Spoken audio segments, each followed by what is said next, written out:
Jú, ég hef verið að náttúrulega mynda flugmenn í gegnum árin. Hérna nú alls konar dót, sko. Hérna, Páll Sveinsson á Keflavík. Það kom nú bara sérstaklega fyrir mig þarna surðir. Og slökkviliðið hafði mig upp í krana í klukkutíma og mynduðum þetta sundur og saman fram og tilbaka. Það var ágætt. Það alls konar myndir hérna. Hérna Vestmannaeyjar. Svona leit brautin út ef við vorum að lenda þar. Og mér oft hugsað til þess seinna, sko, að á austurendanum þar var grjóturð. Það var ekki verið að sópa því í sjóinn. Það var bara grjóturð á austurendanum. Þetta var glæpastaður. Ég man að það fór með mér sænskur flugumferðarstjóri þessum árum einhvern tímann þarna. Við leiðum honum vera fram í og honum fannst að vera að lenda flugvélamóðurskipi. Hún leist ekkert á það. Þetta Tiger Moth. Þetta tekið á afmæli Reykjavíkur 18. ágúst 1946. Það flugu 3 Tiger Mothar yfir bæinn. Ég fekk að vera farþegi þarna í einum. Og yfir vellinum að þá lúppaði þessi í miðjunni, hinir snappráluðu. Hérna Jón Karl, 1956. Hann fór með mér á Fagurhólsmýri og var að sækja kindur. Og flugum með þar að Hellu á Rangárvöllum. Það var held ég 103 eða 105 borð. Og það var spil hiti frá þeim, sko, í taxiringunni út og við þurftum að opna gluggana því það var allt í móðu. En það gekk ágætlega, það voru greiðir ágætlega alveg. Hérna Mothinn sem ég tók sóló á sínum tíma, til KBD. Þetta voru kanadískir Tiger Mothar. Hérna flugáætlunin mín. Reykjavík, Stóri Kroppur, Hella, Reykjavík. Þetta er A-prófið í nóvember 1947. Flugáætlun. Já, hann.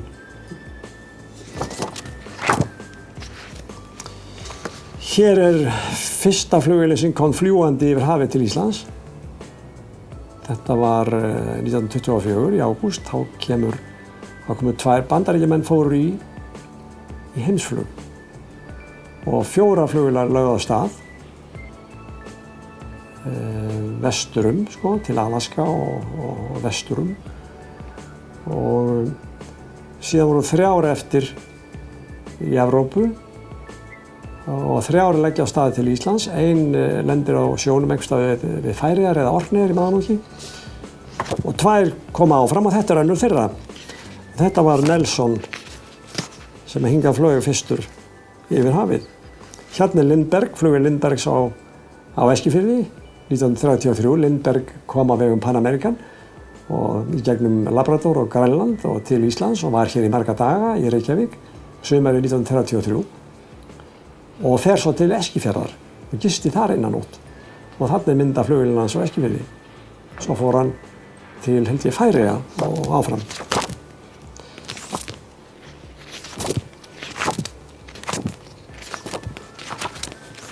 Þetta er nú bara svona samtíningur, sko, alls konar. Hérna er Douglasinn.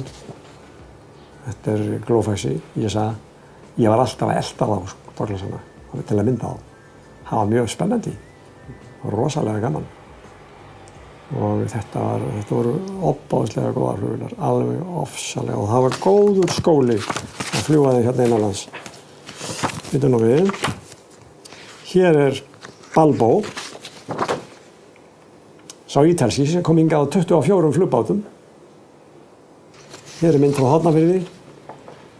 1941-2, þarna er TF-örn eða örninn kominn á hjól. Og þetta er Þorbjörn, faðir Vignis, uppi á væng með trektina.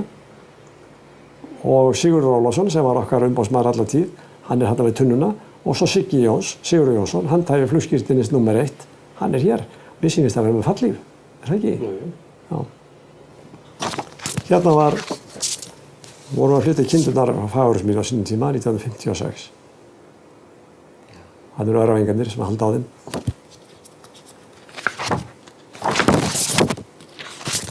Hérna. Þessi mynd kom í bresku blaði og undir stóð Pilot shortage in Iceland. En þannig var að Skúli Brynjólfur Steinþórsson, hérna gamli flugstjóri hjá loftleiðum og vinur minn, hann var hjá okkur fyrstu 3 árin og hann var með mér hérna í þessu flugi frá Fagurhólmsmýri og við erum lentir á Hellu og bíllinn var ekki kominn svo við vorum að spekulera hvað við ættum að gera. Þessi hrútur var einn frammi hjá okkur í hólfinu þar, frakthólfinu, svo ég segi við Skúla blessa, við skulum setja hann upp í sætið, þú treður honum þangað og ég fer út á væng og mótor og reyna myndan og það tókst. En svo varð hann brjálaður hrúturinn og mikill hasar. Ja, þetta nú svona dæmigert flug á Fagurhólmsmýri í gamla daga. Ég veit nú ekkert hvað þetta einhvers staðar hér austan við Heklu. Hér á Ísafjörður 1967 líklega. Við vorum á vægkantinu þarna við Garðar Steinarsson og þarna kom Douglasinn, Gylfi Jónsson var á honum. En þetta liðin tíð. Já. Já, undanfarin líklega 7 ár hef ég verið að mynda flugmenn, FÍA-menn.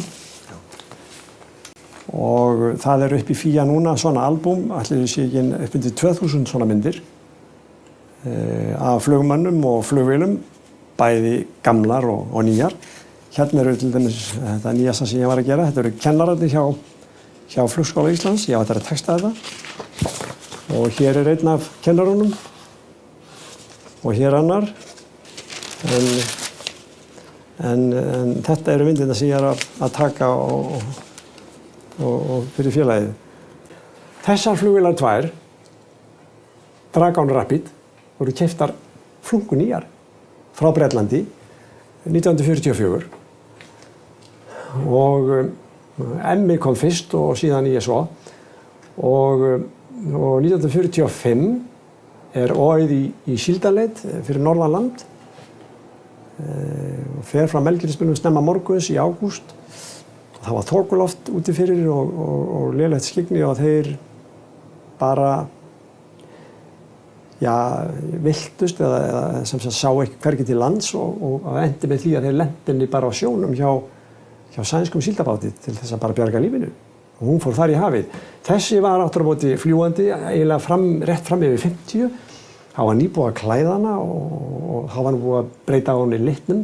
Þær voru rauðar út af stríðinu, sko. Emmið sem sagt sko til 50-51.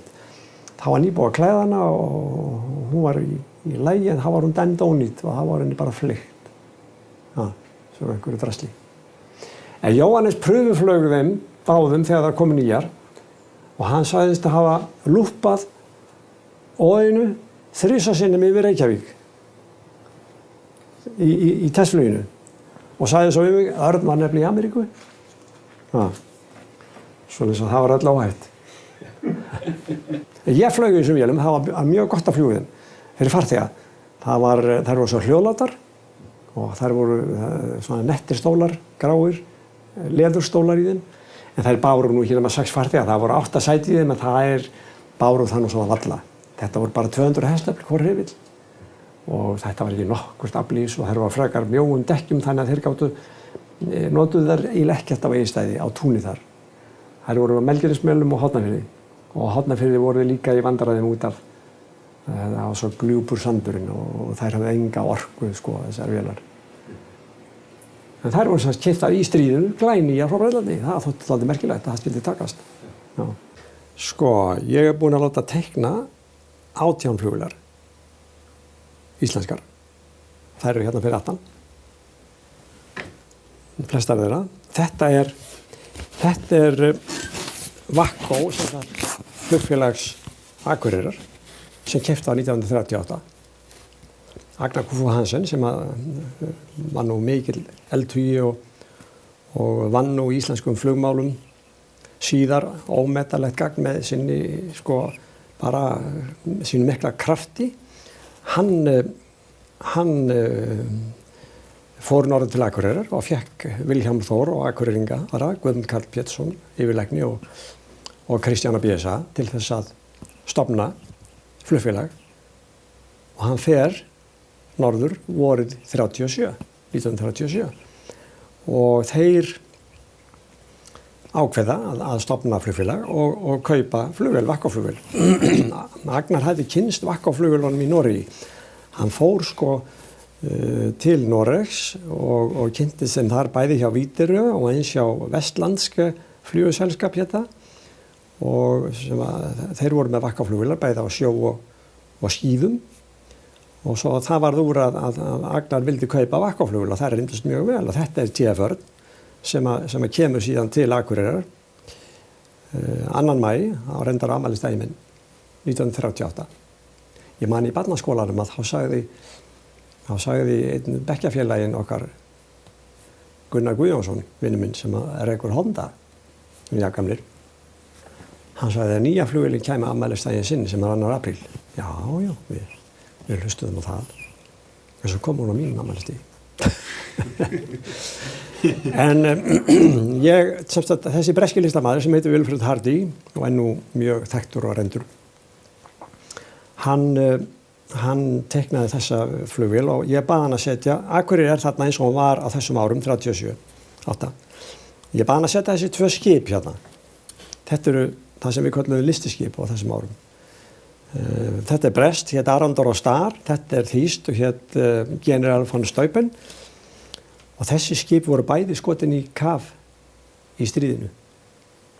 Þetta hérna í júlí 1940, þá var það á leiðinni frá Bretlandi með þýska stríðsfanga og ítalska stríðsfanga. Og var skotin niður fyrir vestan Írland og það fórust 800 manns þar. Og meðal annars eitthvað af þeim þýsku föngum sem að Þjóðverjans voru teknir hér. Þarna voru þegar Bretarnir koma hérna voru 40. Og aftur General von Steuben, þetta skip hérna, það er sent í stríðslok eða í janúar, februar 45 til Austur-Þýskalands eða til Póllands til að sækja mörg þúsund flóttamenn, meðal annars 2000 særða þýska hermenn. Og það sovjesku kafbátur sem sekkur í, daginn eftir það fer úr Danskiflóanum og þar fórust 4500 manns fyrir sögur. Já, svo þetta mikil. Hérna Brúafoss og sigling út. Ég bað Wilfred Hardy að teikna þetta svona því þetta þá 1938. En svo við snúum okkur aftur að Erninum, hann var venjulega kallaður Örnin. Það voru rauðir stólar í henni, leðurklæddir. Hún var mjög falleg innan og þessi flugvél reyndist afskaplega vel. Svo er á miðju ári 39 þá er Agnar fer hann í lögreglustjóraembættið í Reykjavík og Earl Johnson, þá nýkominn frá Bandaríkjunum og námi, tekur við henni. Og þá úr því er stofnað Flugfélag Íslands upp úr þessu félagi og það er sem sagt vorið 40 og þá er kosin ný stjórn þar og svo framvegis.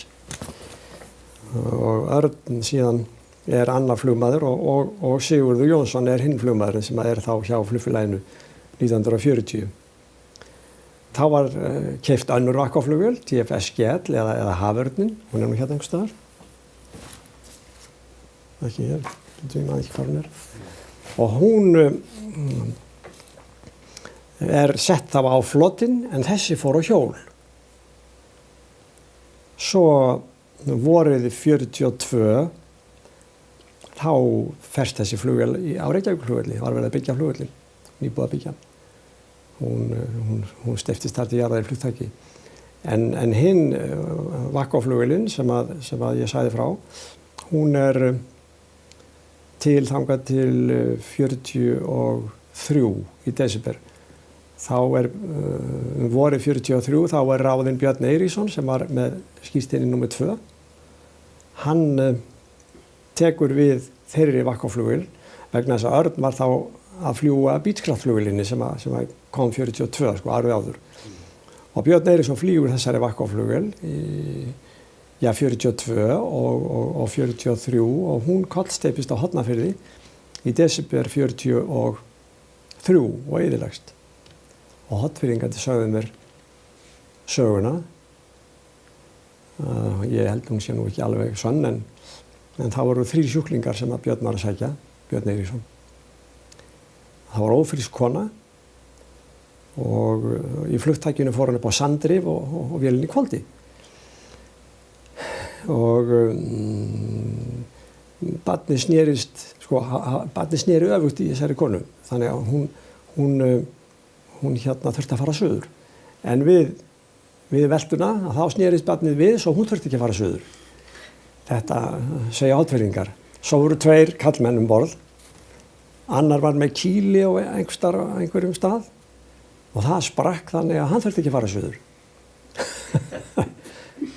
En hinn kallinn, hann var ruglaður og þegar að vélinni kom á hvolf þá segir hann, nú hvað, þetta tók enga stund, við erum bara komnir. En þetta nú held ég eitthvað litað hjá Oddfirðingunum. En ég man vel eftir þessum flugvélum báðum, sem strákur. Maður fór inn í skýli og prílaði upp í og skoðaði þetta innan og ég man vel eftir henni. Hún var náttúrulega mikið á Akureyri, hún var svo mikið síldaleit. Þetta fyrsta Katalína Íslendinga, TFSB, sem síðar fekk nafnið Sæfaxi. Örn Johnson flaug henni heim sem flugstjóri frá Bandaríkjunum haustið 1944 í stríðinu og aðstofaflugmaður var Smári Karlsson. Smári getum við kannski sagt okkur eitthvað frá þessu. Vélamaður Siggi Ingóls og vélamaður var hérna upp á milli, undir hérna vagnum, hann var hérna upp í turninum hérna. Þar var hans panel og loftskeytamaður, hvað það var Jón Gíslason? Jú, gott ef ekki Svo var hann með 2 Amerikana með sér. Þeir koma heim þeir fljúga frá New York. Ég sé það í logbók Arnar að hann var í æfingaflugi þar. Þeir fara í gegnum Botwood á Nýfundalandi upp til Goose Bay. Þar var sjó base og þaðan leggja þeir í hann beint til Íslands. Og þar var tankað bara 1750 gallon, fullir tankar. Það var 18, 19, 20 tíma flugþól. Og þeir fljúga fyrir sunnan Grænland, þar fengu þeir bullandi ísingu og það brotnaði með einhver rúða hjá þeim, skrúfublöðum þeyttu ísnum í skorkinn en hún kláraði sig nú vel að því öllu. En þeir voru í myrkri eiginlega langleiðina til Íslands og ég held að þeir hafi nú planað það vegna þess að það voru þýskar vélar hérna í kringum landið á þessum árum alveg stanslaust. Kondorarnir voru allt í kringum land og ef Þjóðverjarnir hefðu séð Katalínu, þeir hefðu skotið það niður þessu skot. Það var náttúrulega gefið mál. Þannig að þeir koma hér snemma morguns í fyrripartinn í október. Ég held að við þurftum að hringsóla hérna yfir eitthvað áður en að lendi út af myrkri. En þeir lenda svo á Skerjafirðinum. Svo hún innréttuð veturinn. Stáluskar gerði það voru 22 sæti í henni, mjög huggulega og góð sæti. Og þetta var rosalega fínn flugbátur, alveg geysileg. Ég var aðstofaflugmaður á henni í 2 ár. Hún var mjög fín. Hún var skarpari heldur en hinnar köddurnar því að hún var tonni léttari, engin hjól. Og hún var mjög góð í stýrónum, léttari heldur en hinnar. Og þetta sá flugbátur sem fer fyrsta millilandaflug Íslendinga með farþega og póst. 1945 þegar Jóhannes fór 3 túra út til Skotlands og Danmerkur. Og þessi flugvél var geymd inn í skýli alla vetur, þvegin og bónuð og í fínu lagi og sett út á vorin í maí og var niður í Skerjafirði. Það var geymd við Bauju. Tekið svo á land, einhvern tíðin í september yfirleitt. Það var stundu söllugangumanni þegar við vorum að draga hana í land. Það voru sett undir hana hjól þegar maður plugga hérna til þess að draga hana og svo var hún tengd bara inn í skýli og þvegin þar og bónuð og hún flýgur sem sagt frá 45 öll sumur til og með 53. Með hausti 53 henni lagt og bara fleygt. Það mikið synd. Þetta var rosalega fín flugvél. Ég held hún hafi verið í Suður-Ameríku, var í einhverjum flutningum þar á vegum einhvers olíufélags á Amazon-flötunum. En Örn Johnson fór vestur og keypti hana og fékk tékk á hana og flaug henni síðan heim. Beechcraft flugvél flugfélagsins sem keypt var til landsins vorið 42. Og þetta fyrsta flugvélin sem ég flaug í. Þá fór ég með Jóhannes austur á Egilsstaði. Þá lenti við bara á túninu þar hjá Sveini bónda. Það sem að gamli flugvöllurinn var sko. En þetta var mjög lipur flugvél. Ég menna Jóhannes var mjög hrifinn af þessari flugvél. Mjög lipur og skemmtileg. Og hún glansflaug á öðru hreyfli. Og ég lét breska listamennin teikna þetta fyrir mig. Þarna Akureyri eins og hún var á stríðsárunum. Og svo bresk flotadeild hérna inni sem oft var á pollinum og þarna þessum árum. Stundum var pollurinn bara alveg grár af herskipum þegar maður kom út á mótana. Það var kannski 1 orrustuskip, 2-3 beitiskip, 10 tundurspillar, olíuskip og alls konar flugvélaskip fyrir utan tanga. Og þetta hérna, þetta er beitiskip sem að hét, hvað hét það nú aftur? Norfolk. Það var þetta beitiskip og annað sem hét Suffolk sem passuðu Grænlandssundið á þessum árum í stríðsbyrjun. Voru á vakt hérna milli Vestfjarða og Grænlands. Og það voru þessi skip sem að fyrst fundu Bismarck og Prins Eugen í maí 41 þegar þau eru að koma suður Grænlandssundið í þessum frægatúr. Þegar að Bismarck síðan sökti hút og hérna þessi skip, þau fundu samsagt Bismarck og eldan svona, passuðu sig að fara ekki á nærri og Bismarck vissi af þeim og sneri við hérna út af Vestfjörðunum og ætlaði að hjóla í þau. En Bretarnir urðu varir við það og gátu forðað sér en hann hefði verið fljótur að kála þeim sko. Það klárt mál. En svo fer Bismarck þarna suður og sökk við hút og þið þekkið söguna hvernig hún var, svo var hún sökkt þarna fyrir sunnan Bretland einhversstaðar. En þessi flugvél, hún er sem sagt notuð á Melgerðismela og Hornafjörð og Egilsstaði, á túnið á Egilsstöð hjá Sveini bónda. Svo Smári og Magnús er á henni sumarið 45 upp á Stóra Kroppi í Borgarfirði og það verður eldur laus í öðrum hreyflinum í gangsetningu. Og þeir réðu ekki neitt með neitt og hún brann þar og eyðilagðist. En þeir sáu mikið eftir þessari flugvél því hún var svakalega skemmtileg, lipur og skemmtileg. Þetta er Stinson-flugvél loftleiða. Fyrsta flugvél þeirra var af þessari tegund. Hún eyðilagðist sumarið 44 norður á Miklavatni í Fljótum í flugtaki. Það skall á að vitlaust veður og Alfreð og Kristi voru báðir borð og þurftu held ég að synda í land. Það var nú svona einhver sullugangur á því. En Sigurður Ólafsson, einn af stofnendur loftleiða ásamt Kristni og Alfreð, fer vestur haf, seint sumarið 1944, kaupir þessa Stinson-flugvél og Grumman-flugbát og flýgur síðan Grumman-flugbátnum heim til Íslands. Það var nú talsvert afrek ábyggilega að gera það. Hann var með amerískan flugmann með sér og þeir fara, þeir lenda á einum 2 eða 3 stöðum frá New York norður til Goose Bay og þar eru þeir teftir vegna veðurs í nokkra daga. Halldór Sigurjónsson sem var nú yfir flugvirki loftleiða lengi vel, hann var að koma frá Bandaríkjunum og var með þeim. En hann var leiður á að bíða, þeir sjá á flugvellinum í Goose Bay stóra flugvél, líklega Skymaster, frá hernum sem að fara beint til Íslands. Og Halldór fékk far með henni til Íslands og fór á undan þeim til Íslands. Og það var bara ein kona þar farþegi sem Halldór vissi ekkert hver var. Nema þegar þeir lendi í Keflavík að þá er fullt af fólki að taka á móti flugvélinni og Halldór botnar ekkert í þessu.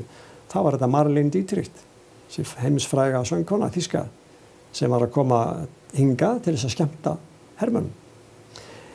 En þessi flugvél kemur síðan heim með skipi sko veturinn, en Sigurður sem sagt flaug síðan Grummaninum frá Goose Bay til Narsarsuaq og þaðan til Ígatek. Ígatek sem norðan við Kurusuk, flugbrautin þar. Það var svona neyðarflugvöllur í stríðinu og hann flýgur þangað og tankar þar og kemur svo til Íslands. Og hann var 20 klukkutíma að fljúga frá New York til Íslands. En þessi flugvél fer síðan á hjól, ég veit nú ekki alveg hvenær, og var til alveg framundir 65-6. Þá held ég hún hafi fokið eins og fleiri flugvélar einhverju stórviðri á Reykjavíkurflugvelli og fór á hvolf og þá var henni fleygt eins og öllum flugvélum á Íslandi hefur verið fleygt. Það hefði falleg flugvél, vel smíðuð.